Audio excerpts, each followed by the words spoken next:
Pertandingan babak semifinal Piala Presiden 2026 di Stadion Kapten Iwayan Dipto Gianyar pada 4 Agustus 2026 digelar tanpa penonton. Kebijakan ini diputuskan oleh panitia penyelenggara Piala Presiden demi mengutamakan faktor keamanan dan keselamatan, mengingat tingginya rivalitas antar supporter.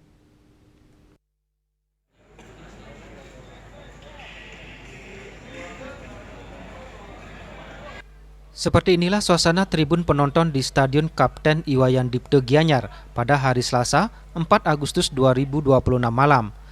Terlihat 90% kursi penonton tampak kosong meski laga Persebaya Surabaya vs Arema FC pada semifinal Piala Presiden 2026 di tengah lapangan hijau tengah dimulai. Hal tersebut juga dipertegas oleh pihak panitia Piala Presiden 2026, memastikan tidak membuka penjualan tiket untuk pertandingan semifinal. Dengan demikian, duel Persib Bandung vs Persija Jakarta dan Persebaya Surabaya vs Arema FC berlangsung tanpa kehadiran penonton umum. Kepastian tersebut diumumkan panitia melalui akun resmi media sosial Piala Presiden.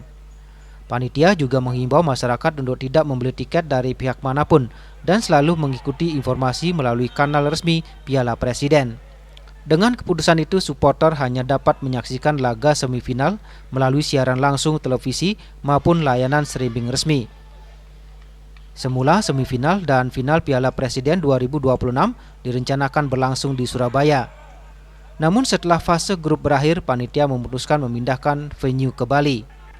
Keputusan tersebut diambil dengan mempertimbangkan faktor keamanan sebagai prioritas utama, mengingat semifinal mempertemukan dua laga syarat rivalitas.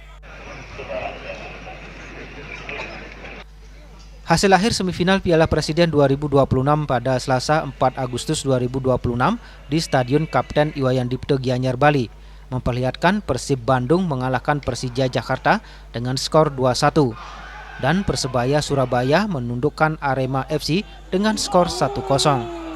Dengan demikian Persib Bandung dipastikan akan bertemu dengan Persebaya di babak final yang dijadwalkan berlangsung 6 Agustus 2026 di Stadion Kapten Iwayan Dipto Gianyar. Ari Wiratmaja, Bali TV.